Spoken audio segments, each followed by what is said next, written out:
आदाब। उम्मीद है आप सब बखैर होंगे। आज हम आपके लिए लेके आए हैं उर्दू क्लास 10 यूपी बोर्ड के पेपर की प्रैक्टिस। हमने मारूती सवालात समझे। अब हम आए हैं हिस्सा बे में। तो हिस्सा बे में हम यहाँ देख रहे हैं, हिस्सा बे में है मुख्तसर तरीन सवालात। तो यहाँ पे जो मुख्तसर तरीन सवालात आते हैं, आज से हम लोग उनकी प्रैक्टिस करेंगे। तो यहाँ देखिए, पहला सवाल है, इकबाल का कोई एक शेर लिखिए। अल्लामा इकबाल जो हमारे निसाब में हैं उर्दू 10th के, उनका कोई एक शेर तो आप सबको याद होगा।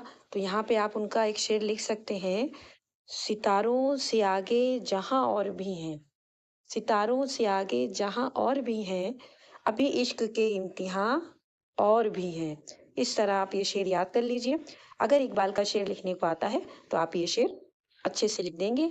इसको याद भी कीजिए और 2-3 बार लिखने की प्रैक्टिस कीजिए। इसके बाद देखिए, दूसरा सवाल है यहाँ पे, मिसालों के साथ मिरातुल नज़ीर की तारीफ लिखिए। सनतें आती हैं किसी न कि कभी तशबीह, कभी तज़मीह, कभी कुछ। तो आज इस बार के पेपर में है कि मिसालों के साथ मिरातुल नज़ीर की तारीफ लिखिए। तो हम लोग लिखेंगे इसकी तारीफ। ये देखिए, सनत मिरातुल नज़ीर की तारीफ है, जब किसी शेर या इबारत में एक ही मौजू या एक ही किस्म की मुनासिबत रखने वाले अल्फाज एक साथ इस्तेमाल किए जाएं तो उसे सनत मिरातुल नज़ीर कहते हैं। अब मिसाल भी समझ लेंगे। मिसाल क्या है?